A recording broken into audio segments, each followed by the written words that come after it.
Shalom everyone, and we are studying today Parashat Nitsavim, the book of Deuteronomy, chapter 29, verse 9. Parashat Nitsavim is always the parasha being read before Rosh Hashanah, the New Year. Okay, so, and the question is, what does it mean, Atem Nitzavim Hayom? You are Nitzavim. Now the question is, how do you translate the word Nitzavim? Because most translations relate to the word Nitzavim as standing. But it's not really correct, because in Hebrew, for the word for standing is omdim. Okay, so why using the word Nitzavim and not omdim? And the answer is because, let me just continue the story. Atem nitzavim hayom kulchem lifnei Adonai Elohechem. You're standing today, all of you, in front of the Lord your God. Rashechem, shivtechem, ziknechem.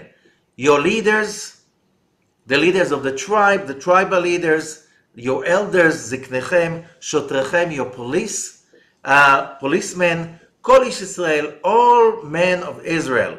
And then it goes on, verse 10. Tapchem, neshechem, vegecha, asher b'kerev machanecha. Your children, your women, and also the foreigners that joined you. Okay, that's basically the concept. And to understand that, and how is that connected to basically the biggest question. The biggest question is, we're starting exactly a week from now, a new year, the year of 5783, and the question is, what kind of a year we are going to experience? What kind of a year we're going to face? And that is a very important question, because the key for that is in the name of the parasha, in understanding what does it mean Nitzavim. When we understand what Nitzavim is, then we can figure out the code of what kind of a year I'm going to face, because we all know that you don't have to be really a prophet or a wise, very, very wise man or woman in order to look at what's going around and to see that everything that we cherish, respect, and love as part of our society is in danger. And nothing guarantees that whatever we have in front of us, around us, to secure us, that we worked for all our lives, that is going still to be there in this coming year. So the question is, how do we achieve some certainty, some security, some peace of mind in the coming year? And it's all in this parasha.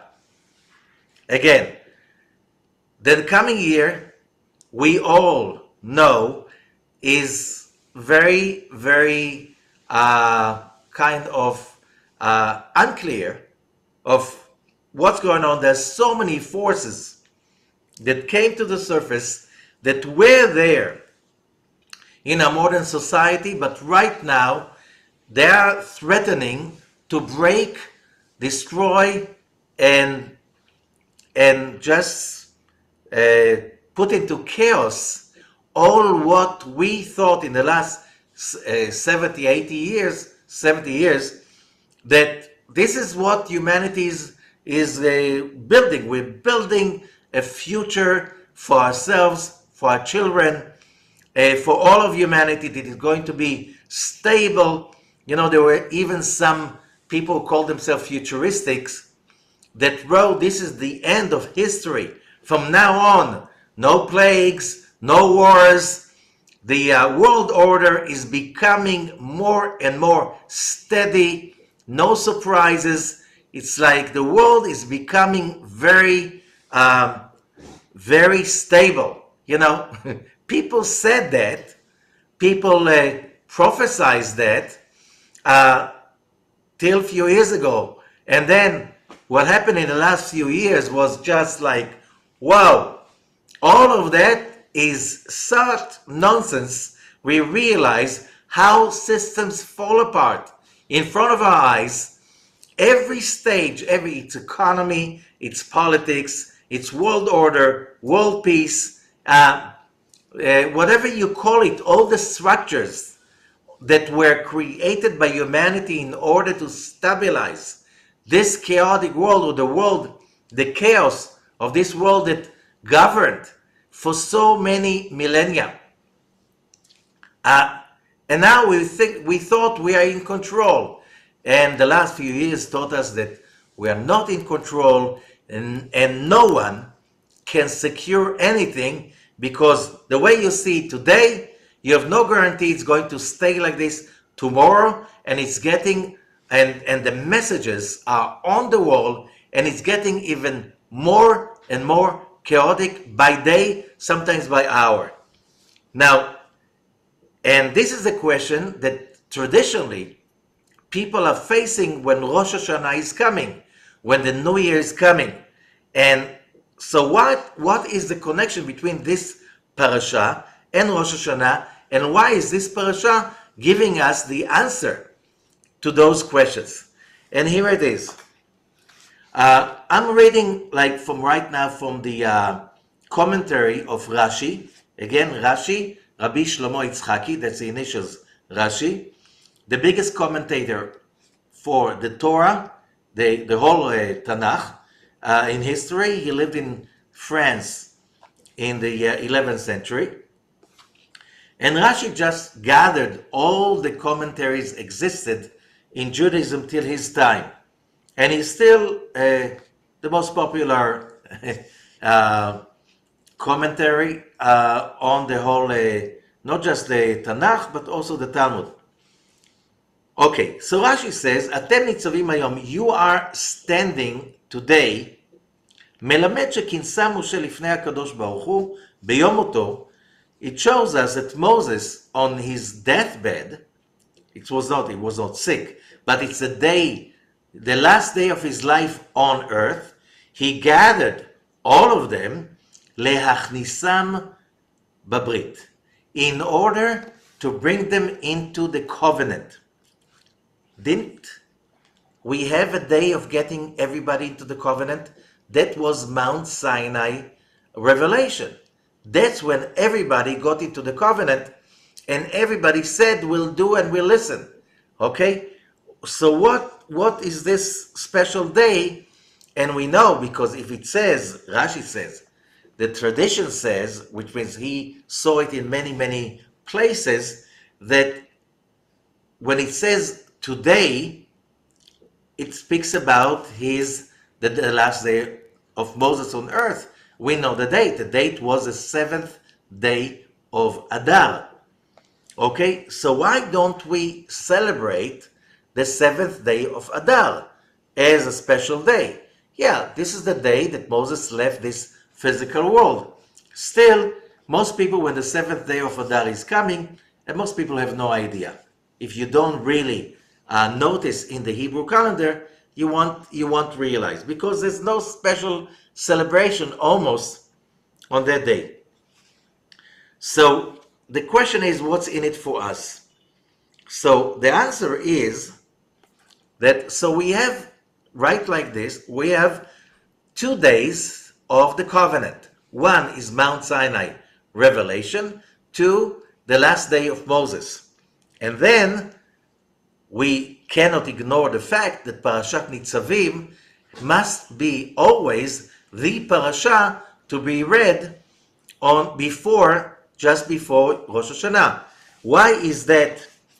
So why is that the rule? Okay, so first of all, we have to understand the meaning of the word Nitzavim. Okay, Nitzavim does not mean in Hebrew standing. It's not just standing. It is standing, but it's something more than that. Nitzavim means that you're being appointed, and of course we'll see that in Or HaChaim, Rabbi Or HaChaim HaKadosh. okay, that he explains, Atem Nitzavim, that's a later commentary, that's the 17th century, okay, Rabbi Chaim ben Attar, למה הוא צריך לפרט ראשיכם וכולי? So he's asking what does it mean ניצבים, and why do we need to have that those descriptions of your heads, the heads of the tribes, your elders? Why it's not enough to say all of you? We said already, אתם ניצבים היום כולכם. You are standing today, all of you. Okay? That should be enough. שהכוונה, says אור החיים הקדוש, על דרך אומרו, הניצב על הקוצרים. He quotes from the book of Ruth, chapter 2, verse 5, and he says the verb nitzav is somebody who's appointed with responsibility. For instance, in today's Hebrew, when you want to say that somebody is a commander in the army, so you have a general, okay? You have aluf, that's a word in Hebrew. But in the Israeli police, it is nitzav. Nitzav means somebody who is in a commanding office, a commanding job. He is in leadership and he has the power to control, to manage. Leshon minui, which means somebody who's appointed for a job with responsibility and commanding people below. Okay? Now, and why is that important? Because it says kulchem, all of you. Just a second. All of you? We can understand maybe when you speak about your leaders, the tribal leaders, your elders, the family leaders, your police. But then why all Kol Ish Israel, every man in Israel? And then you thought every man? No, the children, the women, even the foreigners that joined you, all of them. From the people who cut the wood till the people who draw the water from the well. Okay, so what is that? And here comes the real important understanding. Because it goes on to verse 11. לעוברך בברית אדוני אלוהיך ובעלתו, אשר אדוני אלוהיך כורת עמך היום. It is to bring you into the covenant of the Lord your God, okay, that God, your Lord, is making with you today. Okay, so now, there are 3 points in time that this is correct. 1, Mount Sinai revelation. 2, the day Moses is basically reenacting the covenant on the day that he basically delivers the staff to his heir, Joshua. Okay? Which means he has to reenact the covenant, because without that covenant, Joshua's leadership does not have the real true meaning. Joshua is not just the heir and the leader. He is also the one that takes the responsibility to the next generation, the responsibility of the Mount Sinai covenant. Okay? And then it specifies it, verse 12.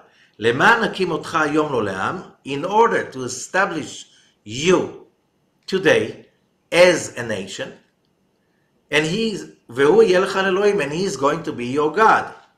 כאשר דיבר לך, as he spoke to you, וכאשר נשבע לאבותיך לאברהם, יצחק וליעקב.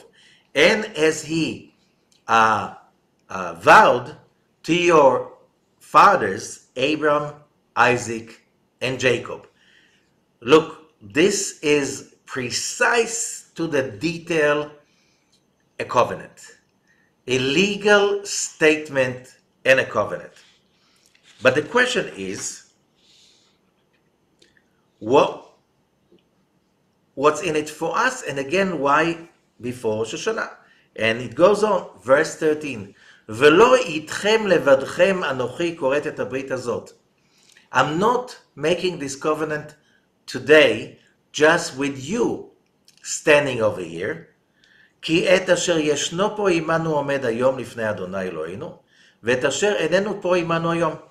It is with the ones who are standing here, who are with us today, in front of the Lord our God, and with the ones who are not here physically today. Which means this covenant is with all of us, even those who say, I don't remember being there. Oh, the covenant applies to you and you and you and me and all of us. Okay? So what this covenant is about, the Zohar is explaining to us. There's no, if you open the Zohar itself, there's no, you see the Zohar organized by chapters, okay, which means there's a whole section about Parashat Bereshit, then Noach. It goes like this through the whole 5 books of Moses. However, Parashat Nitsavim does not have a section, especially in the Zohar, that explains the verses of this parasha. However, those verses are being explained in other places along the rest of the Zohar. So in Parashat Lech Lecha, we have one explanation about what we've just read. And it says as follows, that in the Zohar, in the old print of the Zohar, the traditional print of the Zohar, not of Rabbi Ashlag, page 89, side 1, and it says as follows, בוא וראה, come and see. בשעה שברא הקדוש ברוך הוא את העולם, לא נברא אלא על ברית. When the world is being created, it has been created based on the covenant. כמו שנאמר, בראשית ברא אלוהים. When we read the first word, the first verse, the opening words of the Torah, Genesis chapter 1, verse 1, Bereshit bara Elohim. The word Bereshit means literally, simply, in the beginning, but it's not. There are so many meanings to the word Bereshit. One of them, if you look at the word Bereshit, you can find inside, says the Zohar, the word Brit Esh, a covenant of fire, the eternal fire. But that's a covenant. Okay? שברא את העולם על ברית. ראינו ברית שעל ברית העמיד הקדוש ברוך הוא את העולם. The whole world is based, established upon the covenant. Which covenant? And and it says, אם לא בריתי יומם ולילה, חוקות שמיים וארץ לא שמתי. And God said, if not my covenant, day and night. Which means when everything is full of light or when things are full of darkness, it does not matter. The covenant must be above everything. Okay? חוקות שמיים וארץ לא שמתי, the rules of heaven and earth will not be able to sustain. שהרי הברית קשר היא, because a covenant is a union, a connection. שיום ולילה לא ייפרדו, so that day and night would not be separated from each other, and the world would not come into chaos. אמר רבי אלעזר, to give us some more details. Rabbi Elazar says, כשברא הקדוש ברוך הוא את העולם, when God created the universe, על תנאי היה. It was upon a condition. שכאשר יבוא ישראל, when the nation of Israel will come and stand on Mount Sinai, אם יקבלו את התורה הרי טוב. If they accept the Torah as a covenant, which means accept it as a commitment, which means that's what a covenant is, okay? That's good. Ve'im lo, and if not, what if the nation of Israel on Mount Sinai say, you know what, we'll think about it. Don't call me, we call you. Okay? If not, הרי אני מחזיר אתכם לתוהו ובוהו. The world will go back to where it started from without any process of creation. והעולם לא יתקיים, and that means that till the Mount Sinai revelation, the world was based on condition. It was not really in a status of existence. It existed based on a condition. And what was the condition? That the Israelites, when they come onto Mount Sinai and receive the Torah, and then the world has been established. ומיום ההוא והלאה הקדוש ברוך הוא בורא עולמות. Okay, so now we got the connection to Rosh Hashanah. Rosh Hashanah is the day that the world has been created. This is the day of the creation of the world. Let's go back to the word Bereshit. Okay? Bereshit is also the same letters of Aleph Bet Tishrei. The first day of Tishrei, which is the date in the Hebrew calendar of Rosh Hashanah. The first day of the month of Libra. That's Aleph Bet Tishrei. Aleph Bet Tishrei, same letters as Bereshit. Okay, so now, that means that when the world is being created, it was Aleph Bet Tishrei. How do we know? Was there anybody over there to write it down, or to register, or to report? Oh, the world is being created. Yay! Let's look at the calendar. Oh, it's the first day of Tishrei. Now let's write it down. We know from now on to celebrate every year the first day of Tishrei that the world is being established. No, it was not like this. It just to teach us that every year, and the Hebrew calendar is a calendar, or it's a biblical calendar basically. It's a calendar of cosmic forces, cosmic events. It's a kind of astrological, but much more than that, calendar.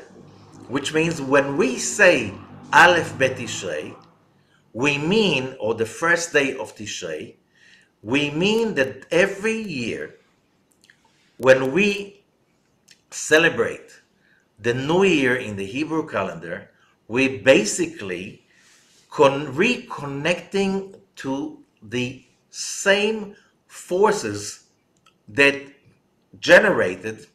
created the universe the way we know it. Okay? So, now, but then it says very clearly, without the covenant, the creation cannot be eternally established, really established. Which means, now we understand how Parashat Nitsavim is connecting three dates together. The creation of the universe, Mount Sinai revelation, and the last day of the life of Moses. It's all about the same thing, the covenant. As the world is being created, it was created for the purpose of the covenant. Mount Sinai revelation basically sealed the deal. Okay? Moses is now making a second seal of that deal, and we read every year Parashat Nitsavim just before Rosh Hashanah to complete that connection. Which means, when the year is starting, we're not just celebrating that 83 years ago, the world is being created. No, that's not, so what? No, the world goes on that day to the original state of creation. And again, we need to reenact the covenant every year again, because the whole functioning of this world that we know is dependent, is conditioned by the covenant. And what is the covenant? And again, here it is. There is an aspect of responsibility and there's an aspect of appointment, which means the existence of the universe is dependent on our acceptance of our responsibility for what is happening in our universe. Okay? And that is what the covenant is about. What is the definition of a covenant? Taking responsibility, okay, and standing behind it. It's a promise, it's a commitment, it's an awareness in which we take responsibility. For what? So here is the secret of everything. This world has been created for one purpose and one purpose only. It was created in order to have those creatures called humans, or as this we call it in Hebrew, Bnei Adam, the children of Adam, okay, accepting their responsibility to reveal God's light in this world, because when we were created, we could not receive a free gift, which is God's light. And therefore, the universe that we know has been created so we can transform the darkness into light, the chaos into order, and the bitterness into sweet. That's the purpose of the creation, which means if humans do not take upon themselves the appointment, the responsibility, the duty, as a profession, as a life covenant, that we are here in order to basically achieve godliness, achieve partnership with the Creator, and that means taking responsibility in completing this world as the way it is, and making it the world that the light of God can manifest through. The moment we do not, there are no human beings who take that responsibility, there's no justification for the existence of this world. Okay, remember again. How many times a day, sometimes less, but we ask ourselves the question, where's justice? Why there's no order in this world? Why can't we just live a nice, happy life? Why is it that the world is so chaotic and so upsetting so many times, too many times? Why is it that things don't go normally, and most of the time, it's all about human corrupt behavior? And the answer is that, as we said, and the basic teachings of the Zohar, the universe has been created in a perfect state. We can find it in Genesis chapter 1, verse 5. There was a night, there was a day, one day. That stage, explains the Zohar, everything was already created and everything was perfectly harmonious, happy, and beautiful. Okay? However, since we, human souls, all human souls, were created in the image of Adam, we could not accept that perfection and happiness as a free gift. We had the need to manifest the feature of the Creator inside each one of us. And therefore, God did us a favor, and He allowed the breaking of that perfection, and that's what the second day is about. It's about separating, and separating, which means giving a place for void, chaos, imperfection, so we can put things together and bring it back to perfection. However, all of this, which means the world that we know, that our consciousness is aware of, all of this is there with all its big question marks about where is God, where is justice, why can't things go well, why can people just love each other and live in harmony till the end of days, why people don't take the easy way, and instead of that they just tend to mess things up. Okay? And the answer is that the chaos and the evil inclination and the impure spirit that covers the planet and makes people behave in a weird way, which is destruction. You know, we understand that the world could be such heaven, but because of greed, because of anger, hatred, fear, you know, all of those traits, terrible traits of human nature, animals don't have that nature. Okay, if you leave the world, something will happen, and all humans will be taken out of this planet. This planet will take few centuries, not too many, and harmony will come back to this planet. Why? When you take humans out, the rest of the creation knows how to keep balance. Okay? How do we know? We see different places around the earth, along the earth.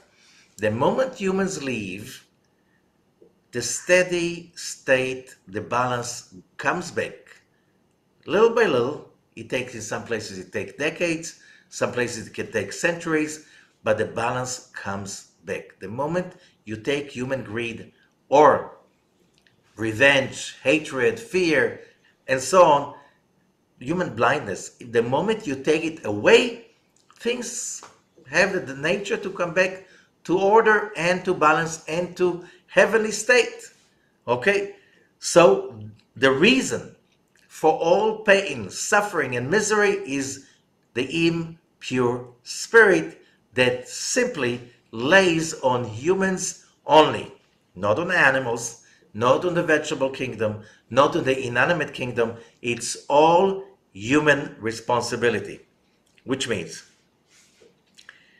if we let humans just do whatever they feel like, sooner or later, with the way we see it, we have the tendency to destroy whatever we touch. Okay? And first of all, we destroy ourselves. Because it's very hard to see today really true, happy people. Okay? Oh, you can see joyous people when they spend money or when they do all kinds of stuff that most of the time it doesn't sound right, like getting drunk or partying and stuff like this. It's like, and usually we have the tendency to go off balance. Either we drink too much, eat too much, celebrate too much, buy too much, destroy the people too much, and enjoy it. Where is this coming from? The impure spirit. Why is there an impure spirit? To give us the challenge to fight it, overcome it, and basically partner with the Creator in bringing the balance back to earth. And now that we can partner with Him and we feel the closeness and the enlightenment, and it's being achieved by us, now we can enjoy the creation, but now it's our own gain, and because it's our own pain, but it's now we have ownership and partnership with the Creator. This is the story, However, without people accepting that commitment to fight the impure spirit, to fight a human nature, the chaotic side of our human nature, the dark side of our human nature, then as long as we do not have that commitment,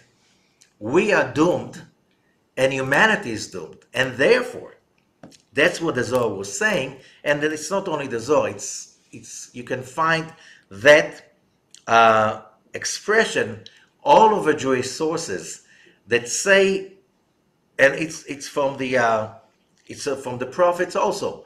Without the covenant, the world cannot stand even for a short while. Why? There's no justification for all of human suffering and all the chaos if it does not lead to a place of overcoming, correction, improvement, and bringing it all to a place of peace, world harmony. If it does not lead to that, there's no justification even for 1 second for human suffering. And therefore, there's no justification for the creation. And that's why it says, if not my covenant day and night, there's no place for this universe. So therefore, the crucial moment, which means if you understand a little bit quantum physics, and quantum physics is basically a very weird science, because it says what Kabbalists were saying for so many years, but people looked at them as crazy. And quantum physics say it's like there is a direct connection between consciousness, human consciousness, and the physical existence of whatever is around us.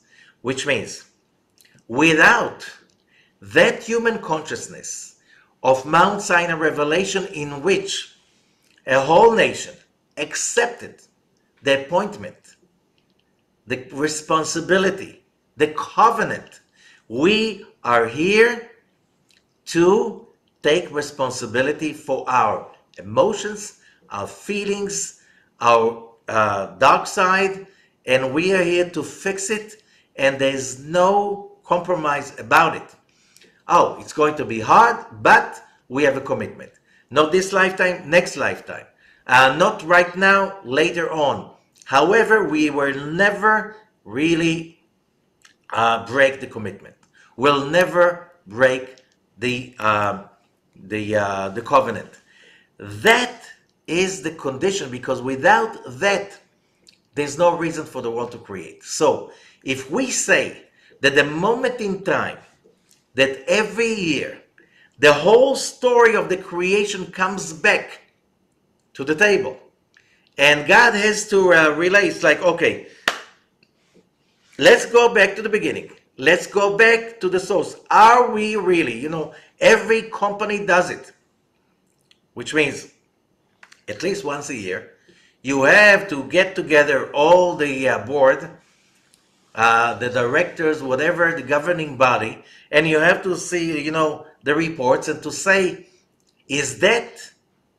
are we on the right direction? Are we doing the right thing? Or should we just say there's no excuse for this company to exist? Why? It's just spending money, doesn't make enough money, just creating chaos. There's a chaos in the banking system, there's a chaos in the governing bodies, there's a chaos with the customers, with the workers. It doesn't work. Maybe we should close the whole thing down or sell it to somebody else. Every body, which means every body of government, which said Nitsavim means government, control, must do this assessment about how are we, what are we doing, and are we going to continue what we just did in the previous year. Without that, there's no way to run any functional body, any functional governmental body or organizational. It doesn't matter if it's the free market or the non-profit market. You must do that. Every human being must have that moment at least once a year. Rosh Hashanah is the time because the whole world goes back, as the Zohar is teaching us, to the moment of the creation. So the reassessment is being done every year for the whole of the creation, for the whole of humanity on Rosh Hashanah. So the question is very simple. Are there enough people that take the commitment of the covenant to guarantee that the process of improvement, the process of the journey of humanity towards completion to continue? Because if there are not enough people, there's no reason for this business to go on. Okay? So the reading of Parashat Nitsavim before Rosh Hashanah is basically to awaken within all of us, consciously and subconsciously, because when, as we realize over here, when the Israelites accepted the covenant on Mount Sinai, the status of all of humanity has been changed. From a status of kind of a, what's the word? A status of a hanging on a limb, which means we're not so sure if you're going to be there or not, if that creation was a success or not. We're not sure. It's like, this business is temporary, which means humanity is conditioned and temporary. It doesn't stand on a permanent base. The moment the Israelite nation accepted the covenant, it became permanent. Okay? So the effect spread all over the world. Why? Because if the Israelite accepted that, sooner or later, that idea will spread around the world, because that's what it says on Mount Sinai. Ki li kol haaretz. You will be the guarantee. That's what the Torah is saying. And Rabbi Ashlag is saying it doesn't mean chosen nation, like many people translate it, Am Segula. It means the catalyst nation, the nation that will guarantee that the rest of the world will basically come to the covenant sooner or later. That's why God continues, Ki li kol haaretz, because the whole earth is mine. Which means, on Rosh Hashanah, we're basically dividing, as it says in the prayers of Rosh Hashanah. It's like the whole of humanity are being brought like sheep, okay? And there's a division. Who accepts the covenant? Who accepts the rules that we have a commitment to transform the darkness into light, to overcome the impure spirit that is embedded in each one of us, to commit to integrity, honesty, and especially to commit to the idea that we are all Nitzavim hayom kulchem ifnei Adonai. We are all appointed by God to bring order, peace, and unity to this planet. This is the condition. So the whole purpose of Rosh Hashanah is to reenact the covenant. And of course, the ones who will be found living the covenant on Rosh Hashanah, of course that the year they are going to experience in the coming 12 months will be experienced differently as the people who come to Rosh Hashanah and they have no idea what's going on. They just think that, whatever happens, happens. Whatever we do. And, if you see something and you can take it, you take it. And if nobody allows you to take it, so don't take it, unless nobody looks. It's like we're here just to take the most as we can, and, the more the merrier. Without the covenant, there's no reason for the world to exist. And we ask ourselves, again, we look around on this planet today, world politics, world economy, the climate problems, everything. And we see one problem that is everywhere. Instability is always because of the impure spirit. It is human greed, hate, desire for power, uncontrolled power. This is the impure spirit. When that is not being controlled, when the idea, the morals of commitment for honesty, integrity, peace, dignity, all of that, all of these rules, the biblical rules, if there's no commitment for that, then you do not belong to the covenant, and you do not belong to the covenant means that who will run your life in the coming year? The dark side. What kind of a year would it be if you are just a victim to your dark side, to your uncontrolled desires, and you even think that is okay? And you will look around and we see so many people around are so much enslaved to their greed, to their hatred. You can see everywhere around the planet where the problems are, and there's instability. Doesn't matter what kind of instability, you can always trace the culprit. Impure spirit, which means lust, hatred, lack of honesty, no morals, no rules. If I see and I can take, I will take. You can see it in politics, you see it in the court system, police system, you can see it in business, you can see it in everywhere, people's relationships, in every stage. When this is in control, which means you do not belong to the covenant, which means you're not established, you do not feel responsible, then that's how you're going to feel the rest of the year, which means you feel deep inside, you will feel powerless, you will feel being run. You know how many conspiracy theories exist? Where is this coming from? What's the basic idea? It's all about people feeling loss of control.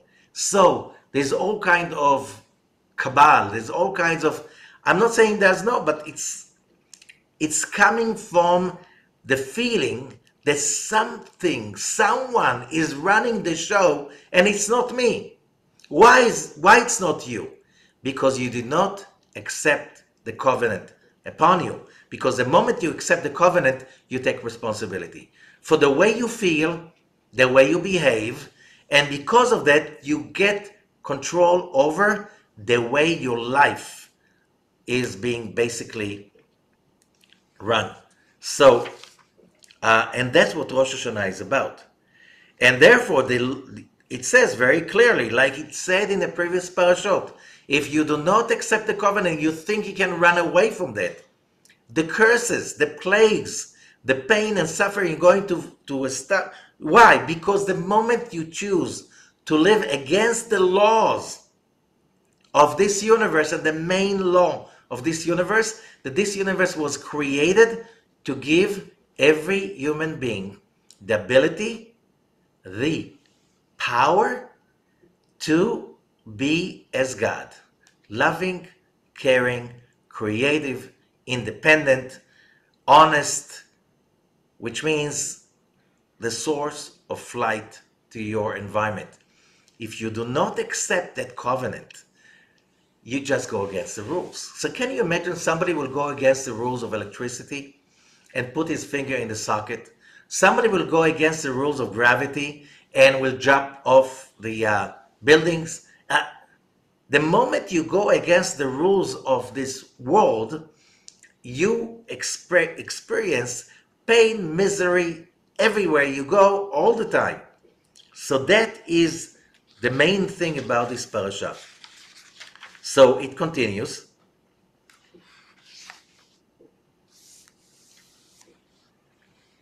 just even more than that, and we'll complete with the prophecy that says if the Israelite nation is not going to obey the rules, is not going to accept the covenant, is not going to reenact the covenant, not just daily, you know what, once a year on Rosh Hashanah, okay?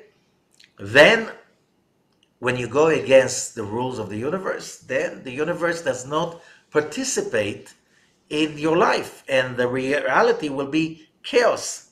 And finally, you can find it in chapter 29, verse 27, and it speaks about the exile of the Israelite nation to foreign lands with wrath, with anger, and they will be thrown. The word is vayashlichem. Chapter 29 in Deuteronomy, verse 27. Vayashlichem, and he will throw them away. However, there's something weird. In the word vayashlichem, there's a huge, in the Torah itself, there's a huge lamed, which means the letter lamed, which is in the middle of the word, is not written in a normal size, like the rest of the letters of that word, but in a super big size. Okay? Why? And if the Torah is not written with a big lamed, it's not a real kosher Torah. Why is that so important? So we learn from the Kabbalists that if there is something different in the Torah, it is to invite us to check what's going on. There's something here that is inviting an investigation. Now, when we learn Kabbalistic astrology and we learn about how the universe is structured, we learn from the Book of Formation, Sefer Yetzirah, that the world was created with 22 forces, 22 vibrations, that the 22 letters of the Hebrew alphabet are a manifestation on a physical level of those 22 basic frequencies. Okay, that all the physical dimensions of a universe basically manifest those 22 original frequencies. Okay, and it says one of the explanations of the letter Lamed is the letter Lamed represents the sign of Libra, the month of Tishrei, which is always following the new moon of Libra, is always following the reading of Parashat Nitsavim. The letter that is the original frequency behind Libra is the letter Lamed, and there's something special about the letter Lamed and something that completes it in a big Lamed. Okay, why? The letter Lamed in Hebrew alphabet, it's the only letter, okay, in the biblical letters that goes above the line. Which means, how do you write the letter Lamed in a Torah? You write something that looks like the letter Kaf, and then you put a Vav on top of it, on the left corner, that goes to the upper line. Which means that the letter Lamed shows about a connection to the world above, a special, unusual connection. It is also kind of the middle letter of the Hebrew alphabet, 22 letters, so it's not exactly the middle, but it's in the middle. And also a big Lamed, a big letter in the Torah, there are a few places like the big Bet, the first letter of the whole Torah, shows about connecting to the upper world, to the what is called Olam Haba, the world to come, the universe that is awaiting all of us, and all our job on this earth by taking the commitment, taking the covenant, is to raise ourselves that this world is coming at us all the time. So the spirituality is not something that will happen after we die, but the spirituality that we are dealing with is something that you have to invite into your life daily. So Where do we get our sustenance from? Children, family, all what is good from that realm. Because if you're not connected to that realm, you're doomed to have chaos. Why? Because if we let our impure spirit, our dark side, to take control over us, which means if I feel like hating, I will hate. Why? Because I feel like. If I feel like cheating, I will cheat. Why? Because I feel like. If I feel like stealing or killing, I will do that because I feel like. No commitment. When people behave this way, they live in the limitation of this physical, elusive world. And as we learned, this world is totally deprived from the connection to the real, true dimension we came from. And we live this way, we're doomed to suffer. So the month of Tishrei is a month that is the whole month. The whole sign of Libra has a special connection to the upper world so we can recharge our spirituality, our consciousness, and especially our covenant, our commitment to who we are, what do we represent in this world, that we have a job. We're here for a job. And there's no day off, not even an hour off, a minute off from that job. If you choose and reenact that covenant, then your whole life will be a life full of spiritual infusion, of spiritual forces that will affect your family life, your health, everything you experience, because you will live in this two-dimensional world, above and below, which the Lamed with this line coming up is that connection. When you're connected to spirituality and you have a commitment for it, it's not a hobby, something you do in your spare time. It's a commitment. Then you as a person has the authority to control your life and your destiny. That is the secret. And that is how your life will look like. But that's not enough. You also have a mission. By your behavior, your speech, whatever you present, whatever you project, you are in charge of bringing other people into that same covenant. That is the story of this parasha. That is the story of what Rosh Hashanah is about. Thank you so much, and have a happy new year. The year that will be really new, that with that consciousness, we can really establish something better for ourselves and for the rest of humanity.